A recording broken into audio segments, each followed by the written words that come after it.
నమస్కారం. డి న్యూస్కు స్వాగతం. నేను మీ శ్రీనివాస్. డి న్యూస్లో ముఖ్యాంశాలు. స్వగ్రామంలో ముగిసిన మావోయిస్ట్ అగ్రనేత హిడ్మా భార్య రాజే అంత్యక్రియలు. భద్రతా దళాలు ఆంక్షలు పెట్టిన వేలాదిగా తరలివచ్చిన ఆదివాసీలు. మావోయిస్ట్ అగ్రనేత హిడ్మా అనుచరులు ఎన్కౌంటర్పై న్యాయ విచారణ జరిపించాలని డిమాండ్ చేసిన సిపిఐ జాతీయ కార్యదర్శి రామకృష్ణ. పట్టుకొని భద్రతా దళాలు మావోయిస్టులను కాల్చి చంపుతున్నారని ఆరోపణ. భవన నిర్మాణ కార్మికుల సమస్యలు పరిష్కరించాలని కోరుతూ కలెక్టరేట్ వద్ద ధర్నా. ఎన్నికల సమయంలో ఇచ్చిన హామీలు అమలు చేయాలని డిమాండ్. మొన్న అల్లూరి సీతారామరాజు జిల్లా మారేడుపల్లి అటవీ ప్రాంతంలో ఎన్కౌంటర్లో మరణించిన మావోయిస్ట్ అగ్రనేత హిడ్మా భార్య రాజే అంత్యక్రియలు పూర్తయ్యాయి. ఛత్తీస్గఢ్లోని సుక్మా జిల్లా హిడ్మా స్వగ్రామం పువర్తిలోని పోలీస్ క్యాంపు నుంచి అంత్యక్రియలకు మృతదేహాన్ని తరలించారు. చుట్టుపక్కల గ్రామాల నుండి వచ్చిన వేలాది మంది ఆదివాసీల రోదనలు వేదనల నడుమ ఘనంగా అంత్యక్రియలు ముగిశాయి. ఎక్కువ మంది పోగవ్వకుండా భద్రతా బలగాలు ఆంక్షలు విధించినప్పటికీ హిడ్మా అంత్యక్రియలకు భారీగా ఆదివాసీలు తరలివచ్చారు. భద్రతా దళాలు కఠిన ఆంక్షలు పెట్టినా ధిక్కరిస్తూ గూడెములు ఆదివాసీలు పెద్ద సంఖ్యలో తరలిరావడం పోలీసు అధికారులను ఆశ్చర్యానికి గురిచేసింది. తూర్పుగోదావరి జిల్లాలో జరిగిన మావోయిస్ట్ అగ్రనేత హిడ్మా అనుచరులు 6గురిని పోలీసులు కాల్చి చంపారని, దీనిపై న్యాయ విచారణ జరిపించాలని సిపిఐ జాతీయ కార్యదర్శి రామకృష్ణ డిమాండ్ చేశారు. నగరంలోని సిపిఐ కార్యాలయంలో మీడియాతో మాట్లాడుతూ కేంద్ర రాష్ట్ర ప్రభుత్వాలు ఫ్రెండ్లీ పోలీస్ అని చెబుతూ అడవుల్లో ఉన్న వారిని చర్చలకు పిలవకుండా కావాలని ఎన్కౌంటర్లు చేస్తున్నారని పేర్కొన్నారు. అడవుల్లో పోలీసులకు నక్సలైట్లకు మధ్య ఎదురుకాల్పులు జరిగాయని ఒక బూటకపు ప్రచారం చేస్తూ పోలీసులే మావోయిస్టులను కాల్చి చంపుతున్నారని అన్నారు.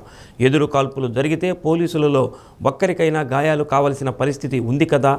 ఏ ఒక్క పోలీసుకి గాయాలు కాకుండా మావోయిస్టులు మాత్రమే చనిపోతున్నారంటే ఇది నేరుగా కాల్చి చంపిన ఘటనేనని, అందువల్ల సీనియర్ జడ్జితో న్యాయ విచారణ జరిపించి పూర్వాపరాలను వెలికి తీయాల్సిన అవసరం ఉందని అన్నారు. సిపిఐ జిల్లా కార్యదర్శి ఎంఎల్ నారాయణ, నగర కార్యదర్శి శ్రీరామ్ శ్రీనివాసరావు పాల్గొన్నారు. రామరాజ్యం పేరుతో రాక్షస రాజ్యాన్ని నడుపుతా ఉన్నారు. ప్రతిరోజు ఎన్కౌంటర్ని కాల్చి చంపి, ఇది క్రాస్ ఫైర్ జరిగింది, ఎన్కౌంటర్ జరిగింది, పోలీసుల పైన వారి తుపాకులు పేర్చారు, దాని పర్యవసానంగానే మేము వాళ్ళని కాల్చి చంపాల్సి వచ్చిందని చెప్పి ఇవాళ ప్రజలను నమ్మించడానికి ప్రయత్నం చేస్తూ ఉన్నారు. ప్రజాస్వామ్యంలో ఇలాంటి వాటికి తావులేదు. వారు చాలా స్పష్టంగా చెప్పారు, ప్రభుత్వంతో చర్చలకు మేము సిద్ధంగా ఉన్నామని ఒకసారి ప్రకటించిన తర్వాత ప్రభుత్వం చర్చలు చేయకుండా మా దగ్గర పోలీసులు ఉన్నారు, పారామిలిటరీ సిబ్బంది ఉంది, తర్వాత అధునాతన ఆయుధాలు ఉన్నాయి కాబట్టి మిమ్మల్ని అందరినీ కూడా కాల్చి చంపేస్తామంటే మీరు ఎవరు చంపుతున్నారో చెప్పమని నేను అడుగుతాను. వాళ్ళ హిడ్మా కానీ, హిడ్మాతో చనిపోయిన వాళ్ళు కానీ, వాళ్ళందరూ కూడా అమాయకులైన గిరిజనులు అనేక మంది అందులో ఉన్నారు. గిరిజన ప్రాంతాల వాళ్ళు, వాళ్ళ సమస్యలు ఏంటి, వాళ్ళు ఎందుకు ఈ పోరాటంలో ఉన్నారు, దాన్ని కనిపెట్టి వారి సమస్యలు పరిష్కారం చేయడం ద్వారా దీనికి ఫుల్ స్టాప్ పెట్టాల్సింది పోయి మీరు ఇవాళ ఏకదిగిన రోజు కూడా ఇదేనా, వేరే పనే లేదు ప్రభుత్వానికి అనే పద్ధతిలో మానవ మారణ కాండను మీరు జరుపుతూ ఉన్నారు. సభ్య సమాజం అంతా కూడా గమనిస్తూ ఉంది. ప్రజాస్వామ్యంలో ఇలాంటి వాటికి తావులేదు. హోమ్ మినిస్టర్ అమిత్ షా గారు, కేంద్ర ప్రధానమంత్రి నరేంద్ర మోడీ గారు ఇద్దరు కూడా మీరు ఇవాళ పూర్తి స్థాయిలో ప్రజాస్వామ్యాన్ని కూనీ చేసి ఒక హంతక ప్రభుత్వాన్ని మీరు భవన నిర్మాణ కార్మికుల సమస్యలు పరిష్కరించాలని AP building and others construction workers union గౌరవ అధ్యక్షుడు ఎం రమేష్ డిమాండ్ చేశారు. ఎన్నికల సమయంలో కూటమి ప్రభుత్వం పాదయాత్రలో భవన నిర్మాణ కార్మికులకు ఇచ్చిన హామీలు నెరవేర్చాలని ధర్నా నిర్వహించారు. తాము అధికారంలోకి వస్తే ఉచితంగా ఇసుక అందిస్తామని, భవన నిర్మాణ కార్మికులకు సంక్షేమ బోర్డు ద్వారా నిధులు ఇస్తామని, కార్మికులకు ప్రమాదం జరిగితే న్యాయం చేస్తామని అనేక రకాల హామీలు ఇచ్చారని తెలిపారు. సంక్షేమ బోర్డులో నిధులు ఉన్నప్పటికీ కార్మికులకు అవసరమైన నిధులను అందించడంలో ప్రభుత్వం నిర్లక్ష్యంగా వ్యవహరిస్తుందని అన్నారు. కార్యక్రమంలో ఎస్కే హుసేన్, వన్నూరు సాహెబ్, రమేష్ తదితరులు పాల్గొన్నారు. అనంతరం డిఆర్ఓ చిన్నబాబులేసుకు వినతి పత్రం సమర్పించారు.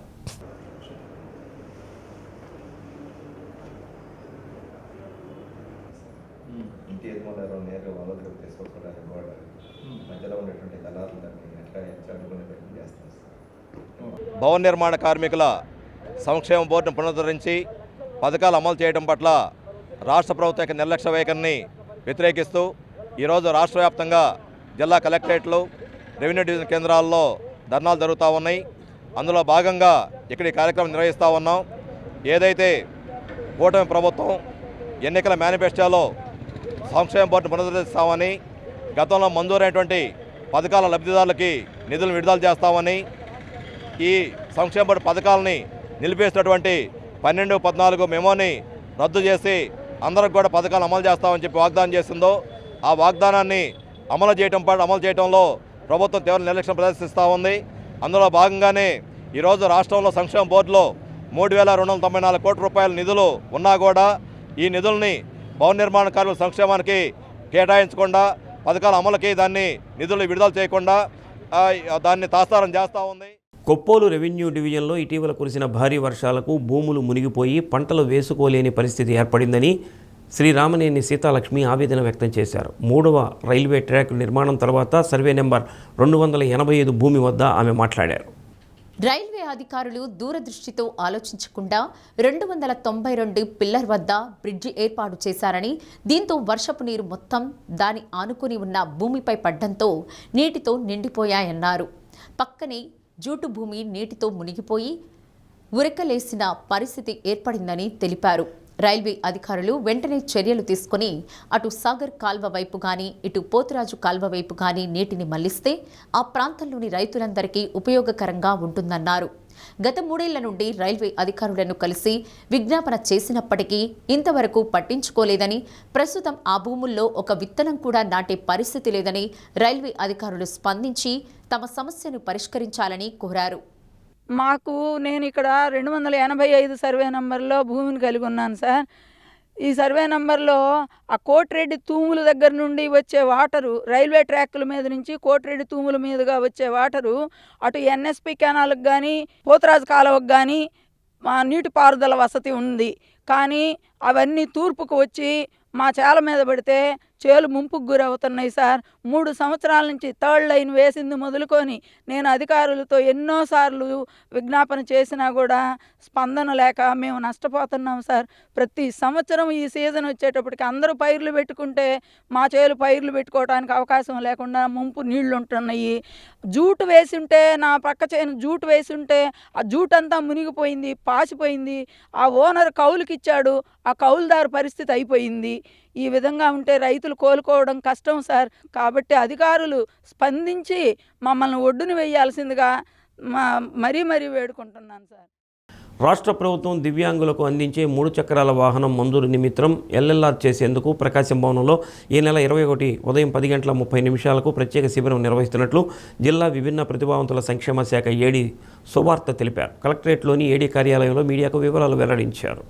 ఇటీవల విభిన్న ప్రతిభావంతుల సంఘాల నాయకులు జిల్లా సంయుక్త కలెక్టర్ రోణంకి గోపాలకృష్ణని కలిసి రవాణా శాఖ కార్యాలయంలో జరుగుతున్న తంతుపై ఫిర్యాదు చేశారు. ఆన్లైన్లో దరఖాస్తు చేసుకున్నప్పటికీ ఏజెంట్ ద్వారా వస్తేనే ఎల్ఎల్ఆర్ జారీ చేస్తామని చెప్పడంతో పాటు సిబ్బంది అక్రమ వసూళ్లకు పాల్పడుతున్నారని జేసీకి ఫిర్యాదు చేశారు. దీంతో డిప్యూటీ కమిషనర్తో మాట్లాడే ప్రయత్నం చేసినప్పుడు డీటీసీ చెప్పిన సమాధానంపై జేసీ తీవ్ర ఆగ్రహం వ్యక్తం చేశారు. దీంతోపాటు వికలాంగుల కోసం ప్రత్యేకంగా కలెక్టరేట్లో క్యాంపు పెట్టి ఎల్ఎల్ఆర్ జారీ చేయాలని ఆదేశించారు. దీంతో విభిన్న ప్రతిభావంతుల సంక్షేమ శాఖ ఏడీ ఇచ్చిన నివేదిక మేరకు రవాణా శాఖ అధికారులు ఈ నెల 21వ తేదీ ఉదయం కలెక్టరేట్లో మీకోసం సమావేశ మందిరం వద్ద ప్రత్యేక శిబిరం ఏర్పాటు చేశారు.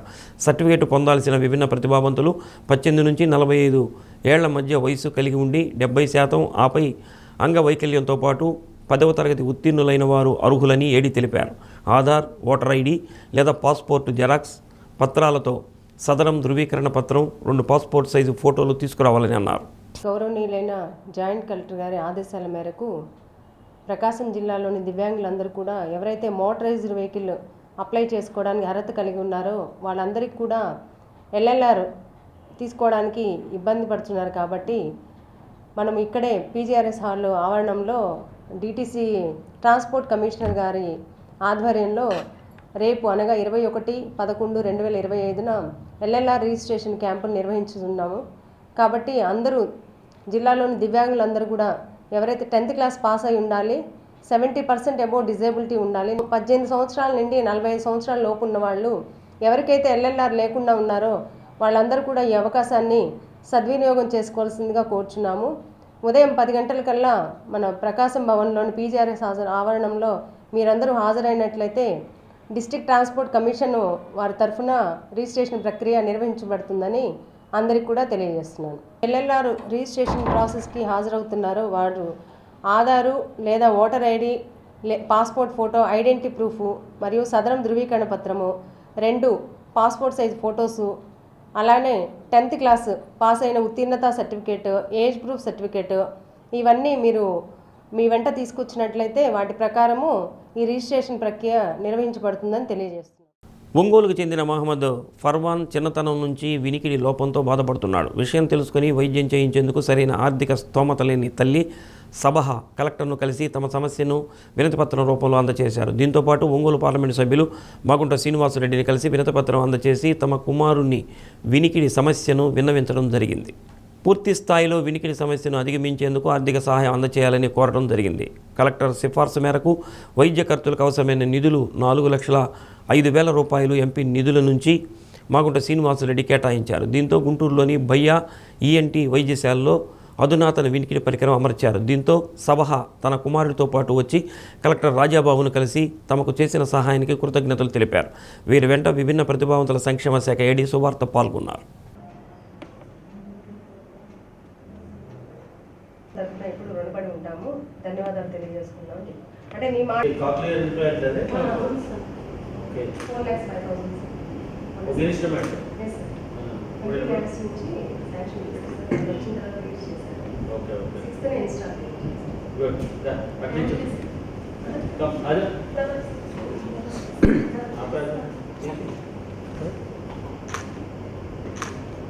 మా బాబుకి వినపడట్లేకపోతే కలెక్టర్ సార్ దగ్గరికి వచ్చి అర్జీ పెట్టి మళ్ళీ ఎంపీ సార్ దగ్గరికి వెళ్ళి అక్కడ కూడా ఒక అర్జీ పెట్టాము. మా అబ్బాయికి వాళ్ళు మిషన్ తెప్పించారు. ఇప్పుడు బాగా వినపడుతుంది. అమౌంట్ 4,05,000 ఖర్చు అయింది. మేము November 6కి మిషన్ పెట్టించాము. ఇప్పుడు బాగా వినపడుతుంది. గుంటూరు బయ్యా ఈఎన్టీ హాస్పిటల్లో మిషన్ అమర్చారు. మా అబ్బాయికి హెల్ప్ చేసినందుకు డిపార్ట్మెంట్ తరపున కలెక్టర్ గారికి చాలా ధన్యవాదములు. కోడిగుడ్డు ధర కొండెక్కింది. తల్లి ధర పెరిగిందనుకుంటే పిల్ల ధర కూడా పైకి పెరగడంతో కోడిగుడ్డు కొనుగోలు చేసే వినియోగదారులు గుడ్లు తేలేస్తున్నారు. ఒక్కసారిగా పెరిగిన కోడిగుడ్డు ధరపై డి న్యూస్ స్పెషల్ ఫోకస్. కోడిగుడ్డు ధర రోజురోజుకి కొంచెం పెరుగుతూ హోల్సేల్లో ఒక్కొక్క గుడ్డు ధర 7 రూపాయలకు చేరింది. రిటైల్గా కొనుగోలు చేయాలంటే 8 రూపాయలు పలుకుతుంది. సహజంగా కార్తీక మాసం అంటే శివుడిని పూజిస్తారు కాబట్టి ఈ నెలలో మాంసం తినటం మానేస్తారు. కోడిగుడ్డు ధరతో పాటు మాంసపు ధరలు కూడా తగ్గాల్సి ఉంటుంది. అందుకు భిన్నంగా చికెన్ ధరతో పాటు కోడిగుడ్డు ధర కూడా అమాంతంగా పెరగటం వినియోగదారులు నిరాశకు గురవుతున్నారు. ఇటీవలే కురిసిన వర్షాలకు ఆకుకూరలు, కూరగాయల ధరలు కొండెక్కితే ఇప్పుడు కోడిగుడ్డు ధరలు పెరగటం ఏమి కొనేటట్టు లేదు, ఏమి తినేటట్టు లేదు అన్న చందంగా వినియోగదారుల పరిస్థితి నెలకొంది. గుడ్ల ఉత్పత్తి తగ్గడంతో రేట్లు పెరిగాయని, ప్రతి సంవత్సరం కార్తీక మాసంతో సంబంధం లేకుండా నవంబర్, డిసెంబర్ నెలల్లో కోడిగుడ్ల ధరలు పెరుగుతాయని, అయితే ఈ సంవత్సరం కొంచెం ఎక్కువగా పెరిగాయని వ్యాపారి అబ్దుల్ రహీం అన్నారు. ఏంటంటే ప్రతి సంవత్సరం రేట్లు ఎట్నే ఉంటాయి. కార్తీక మాసంలో రేటు తగ్గిద్దని జనం అనుకోవటం, కానీ ఈ చలిగాలికి ఎక్స్పోర్ట్ పోయింది గుడ్డు. అందుకని చెప్పి ప్రతి కార్తీక మాసంలో ప్రతి సంవత్సరం ఇదే పొజిషన్. మన షాపుల్లో అయితేనేమో 8 రూపాయలు అమ్ముతున్నారు. కూరగాయల రేట్లు అట్నే ఉన్నాయి. చికెన్ కానీ అయ్యి మొత్తం రేట్లు మొత్తం బాగానే ఉన్నాయి. ఇదేంటంటే ఒక చలికాలం, వానాకాలం అని కాదు, ప్రతి సంవత్సరం అప్ అండ్ డౌన్ అవుతుంటుంది రేటు. ఈ రేటు కూడా ఒక వారం 10 రోజులు ఆగిద్ది, తర్వాత డౌన్ అయిపోయింది. పోయిన సంవత్సరం ఇదే తేదీల్లో ఇదే రేటు ఉంది. గతంలో డజన్ 60 రూపాయలకు లభించే గుడ్డు నేడు ఏకంగా 85 రూపాయలకు చేరింది. పెరిగిన కూరగాయలే కొనలేకపోతుంటే గుడ్డు ధర కూడా పెరగడం సాధారణ ప్రజలకు ఇబ్బందికరంగా మారింది. కోడిగుడ్డు ఇంత భారీగా పెరిగిన వైనం ఇంతకుముందు తాము చూడలేదని, ప్రభుత్వం కోడిగుడ్ల ధరలను కూడా నియంత్రిస్తే బాగుంటుందని వినియోగదారుడు జుబేదార్ అంటున్నారు. రేట్లు చూస్తే ఈరోజు విపరీతంగా పెరుగు ఉన్నాయి. గతం కన్నా చూసుకుంటే ఈరోజు మామూలుగా కార్తీక మాసం కాబట్టి రేట్లు తగ్గాల, కానీ ఇప్పుడు చూస్తే అవకాశం లేదు. పోయినసారి గతంలో కన్నా ఇప్పుడు ఇంకా పెరిగి ఉన్నాయి. దానివల్ల వినియోగదారులకు కొద్దిగా ఇబ్బందికరంగా ఉంది. ఒక కోడిగుడ్లనే కాదు, కూరగాయలు చూసుకున్న విపరీతంగా ధరలు ఉన్నాయి. ఆ రకంగా చూసుకుంటే ఇప్పుడు కార్తీక మాసం కాబట్టి కోడిగుడ్లు రేట్లు తగ్గాల, కానీ అదేవిధంగా పోయింది గతం కన్నా ఇంకా ఎక్కువ రేట్లు ఉన్నాయి కాబట్టి వినియోగదారులకి కొద్దిగా ఇబ్బందికరంగా ఉన్నాయి. దయచేసి దాని మీద కూడా కొద్దిగా ప్రభుత్వం దృష్టి పెట్టాలని కోరుకుంటున్నాం. మేమెప్పుడూ కోడిగుడ్లను హోల్సేల్ వ్యాపారుల వద్ద కొనుగోలు చేస్తుంటామని 30 గుడ్లు 170 రూపాయలకు కొనుగోలు చేస్తే ప్రస్తుతం 210 రూపాయలు తీసుకున్నారని, ఒక్కసారిగా 40 రూపాయలు ధర పెరిగిందని, కూరగాయలు కొనలేని పరిస్థితి, మాంసం కొనుగోలు చేయలేని పరిస్థితి వచ్చిందని, ఇలాగే ఈ ధరలు ఆకాశాన్నంటితే పేదల కడుపు మార్చుకోవాల్సిన పరిస్థితి వస్తుందని మంజుల అంటున్నారు. మామూలుగా అయితే మేము ఎగ్స్ ఎప్పుడు హోల్సేల్లో తీసుకుంటాము, షాప్లలో తీసుకుంటాము. గతం కంటే ఇప్పుడు ఎక్కువ పెరిగినాయి అన్నమాట. ఎగ్స్ 170 ఉండేది, 30 ఎగ్స్ వచ్చేసి ఇప్పుడు 210 అలా ఉంటుందన్నమాట. చాలా ఎక్కువ పెరిగాయండి ఎగ్స్. 170 ఉండేది, 30 ఎగ్స్ వచ్చేసి 170 ఉండేది, ఇప్పుడు 210 చెప్తున్నారు. ఇది దారుణంగా చాలా ఎక్కువ చెప్తున్నారు. ఆకుకూర కట్ట వచ్చేసి 10 రూపాయలది 20 రూపాయలు చెప్తున్నారు. 25 రూపాయలు ఉండేది టమాటా 50 రూపాయలు చెప్తున్నారు. ఇప్పుడు అన్నీ ఎక్కువ పెరిగినాయి రేట్లు. ఏంటండి, ఇక్కడే తీసుకునే వాళ్ళం మేము. తక్కువే ఉంది. ఈ ఇయర్ చాలా ఎక్కువ పెరిగినాయి, ప్రతిదీ రేటే. ముందు చూపు లేని పాలకులు, బాధ్యత లేని అధికారుల తీరుతో చేపట్టిన కార్యక్రమం విద్యార్థులకు శాపంగా మారింది. గత వైసీపీ ప్రభుత్వంలో నాడు నేడు పథకం కింద పాఠశాలకు రక్షణగా ఉన్న ప్రహరీ గోడను కూల్చి బాత్రూములు నిర్మించి విద్యార్థుల భద్రతను గాలికి వదిలేశారు. ఇలాంటి అనాలోచిత చర్యల వల్ల విద్యార్థులు ఎదుర్కొంటున్న సమస్యలపై డి న్యూస్ ప్రత్యేక కథనం. ఒంగోలు సంతపేటలో మున్సిపల్ కార్పొరేషన్ ప్రాథమిక పాఠశాల 110 మంది విద్యార్థులు ఉన్నారు. అధికారుల అనాలోచిత నిర్ణయం వల్ల కూల్చిన ప్రహరీ గోడ స్థానంలో అదనపు గదుల నిర్మాణానికి నిర్ణయించారు. అయితే ప్రహరీ గోడను తొలగించడంతో ఆ ప్రాంతంలో కలుపు మొక్కలు, ముళ్ల చెట్లు పెరిగి చిన్న అడవిగా మారింది. ఖాళీ స్థలాల్లో విద్యార్థులు పాఠశాల ఆవరణలో ఆటలాడుకుంటుంటారు. అయితే రక్షణ గోడ లేని కారణంగా ఆ చెట్ల పొదల నుండి విషపు పురుగులు, పాములు బాత్రూంలోనూ ప్రాంగణంలోని మరుగు ప్రాంతాల్లోనూ చేరితే విద్యార్థుల పరిస్థితి ఏమిటి అన్నది సమస్యగా మారింది. యాదృచ్ఛికంగా విద్యార్థులు ప్రాంగణంలోనూ బాత్రూముల్లోనూ విషపు పురుగులు, పాముల బారిన పడితే వారి ప్రాణాలకు బాధ్యత ఎవరు వహిస్తారన్న ప్రశ్నగా మిగిలింది. పాఠశాల రక్షణ కూడా అవసరాన్ని ఉపాధ్యాయులను అడిగితే ఇప్పటికే ఈ సమస్యను ఉన్నతాధికారుల దృష్టికి తీసుకువెళ్లామని, గోడ నిర్మాణానికి దాతలను వెతుకుతున్నట్లు వారి నుండి సమాధానం వచ్చిందని తెలిపారు. పేద పిల్లలకు దిక్కైన ప్రభుత్వ పాఠశాలలో వారి ప్రాణాలకు ఏదైనా ఇబ్బంది ఏర్పడినప్పుడు బాధపడే కంటే ముందుగానే బాధ్యతతో మేల్కొని నివారించాలని పలువురు తల్లిదండ్రులు కోరుతున్నారు.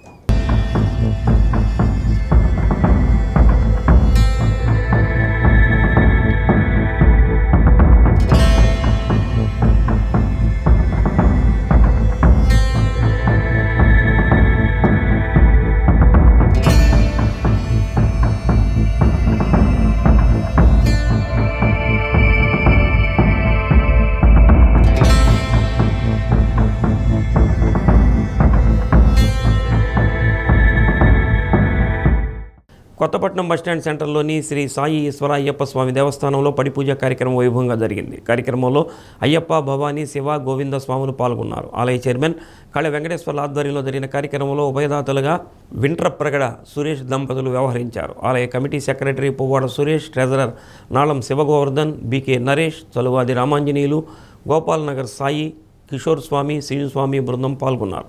విశ్వనాథ శర్మ అర్చకత్వంలో అభిషేక పూజలు నిర్వహించగా భక్తులు విశేషంగా పాల్గొని స్వామివారి నామాన్ని స్మరిస్తూ అనుగ్రహాన్ని పొందారు.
ప్రభుత్వ పాఠశాలల్లో చదివే విద్యార్థులకు అందిస్తున్న స్నాక్స్ వారికి ఎంతో ఎనర్జీ ఇస్తుంది.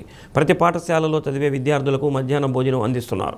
మధ్యాహ్న భోజనానికి గంటన్నరకు ముందు స్నాక్స్ అందిస్తున్నారు. జిల్లాలో 3074 పాఠశాలలు ఉన్నాయి. వీటిలో 1 నుంచి 10వ తరగతి వరకు దాదాపు 3,20,000 మంది విద్యార్థులు చదువుతున్నారు.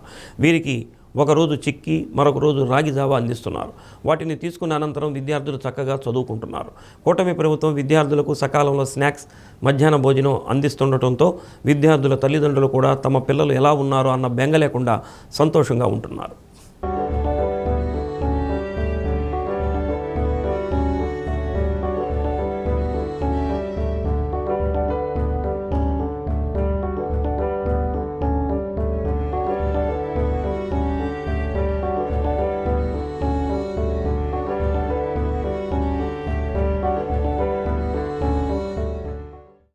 ప్రకాశం జిల్లా సమగ్ర శిక్ష అడిషనల్ ప్రాజెక్టు కోఆర్డినేటర్గా దాసరి అనిల్ కుమార్ నియమితులయ్యారు. రాష్ట్ర వ్యాప్తంగా 8 జిల్లాల్లో ఖాళీగా ఉన్న అడిషనల్ ప్రాజెక్టు కోఆర్డినేటర్ పోస్టులను భర్తీ చేస్తూ పాఠశాల విద్యాశాఖ కార్యదర్శి ఉత్తర్వులు జారీ చేశారు.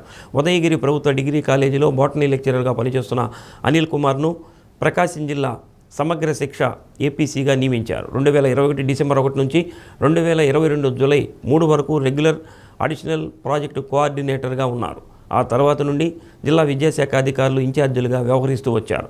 21న బాధ్యతలు స్వీకరించనున్నారు.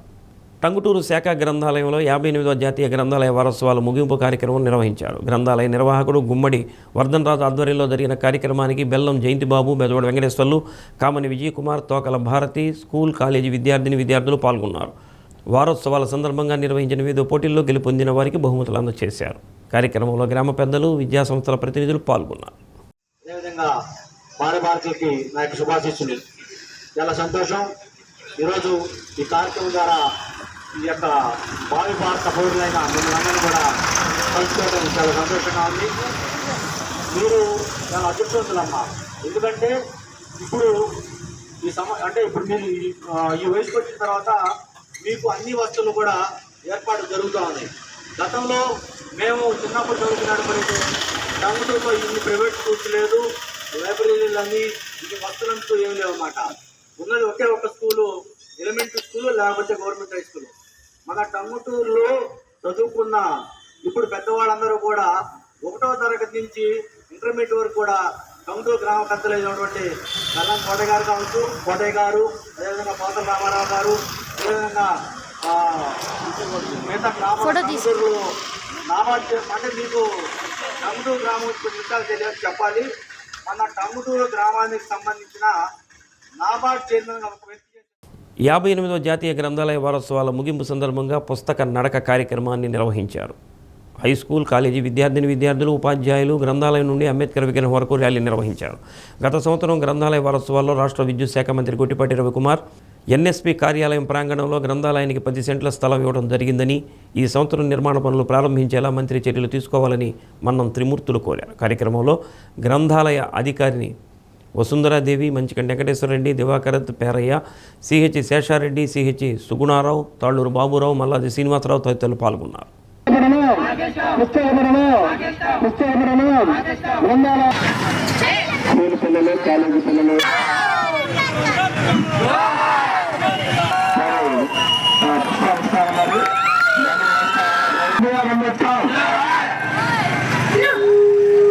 గ్రంథాలయ ఉద్యమం ద్వారా బ్రిటిష్ వాళ్ళని గడగడలాడించిన విషయం చాలా మందికి తెలియదు. పుస్తక పఠనం ఏంటి, గ్రంథాలయ ఉద్యమం ఏంటి, వాళ్ళేమో కత్తులు, కటార్లు, గన్నులు తీసుకొని వస్తే బ్రిటిష్ వాళ్ళు మనం పుస్తక పఠనం చేస్తే వీలవుతుందా అని చాలా మంది నమ్మరు. కానీ అక్షర సత్యం ప్రజల్లో చైతన్యాన్ని నింపి విద్యార్థుల్లో చైతన్యాన్ని వాళ్ళ భావాలలో రేకెత్తించి సాయుధ దళ పోరాటాన్ని ఎత్తుకున్న అల్లూరి సీతారామరాజు కానీ, అలాగే భగత్ సింగ్ కానీ ఏ రూపంలో వచ్చారు? ఒక పుస్తకం పట్టంతో ఒక విప్లవకారులు ఎరిగి ఆ రోజు బ్రిటిష్ సామ్రాజ్యాన్ని గడగడలాడించి భారతదేశం నుండి పారదొలగారు. ఎందుకు సాధ్యమైంది? ఏం ప్రయోజనం ఒక్క మాట ఉంటానే ఆ 2 నిమిషాలు పుస్తకం పట్టడం వల్ల ఏ కోర్టులైనా మాకు ముందుకు రావాలి. నేను అభివృద్ధిలోనే కాలేజీలో నేను మొదటిగా ఉంటా. ఎందువల్ల పుస్తకాలు చదువుతా కాబట్టి, అదే పుస్తకాలు అలవాటు ఉంది కాబట్టి నేను ఐఎస్ఎల్ ఎందుకు రీచ్ అయ్యా. అదే రకంగా పిల్లలతో చదువుకొని ఐఎస్ఎల్ ఎందుకు రీచ్ కావాలి నా కోరిక. తర్వాత పుస్తక పట్టణం అంటే గ్రంథాలయంలో పోతే మెంబర్షిప్తో పోయింది. బులెటిన్ ముగించే ముందు ముఖ్యాంశాలు మరోసారి. స్వగ్రామంలో ముగిసిన మావోయిస్ట్ అగ్రనేత హిడ్మా భార్య రాజే అంత్యక్రియలు. భద్రతా దళాలు ఆంక్షలు పెట్టిన వేలాదిగా తరలివచ్చిన ఆదివాసీలు. మావోయిస్ట్ అగ్రనేత హిడ్మా అనుచరులు ఎన్కౌంటర్పై న్యాయ విచారణ జరిపించాలని డిమాండ్ చేసిన సిపిఐ జాతీయ కార్యదర్శి రామకృష్ణ. పట్టుకొని భద్రతా దళాలు మావోయిస్టులను కాల్చి చంపుతున్నారని ఆరోపణ. భవన నిర్మాణ కార్మికుల సమస్యలు పరిష్కరించాలని కోరుతూ కలెక్టరేట్ వద్ద ధర్నా. ఎన్నికల సమయంలో ఇచ్చిన హామీలు అమలు చేయాలని డిమాండ్. డి న్యూస్లో నేటి మాట. జీవితం అనే పుస్తకంలో మొదటి పేజీ చివరి పేజీ దేవుడు రాస్తాడు. మధ్య పేజీలను మనమే రాసుకోవాలి.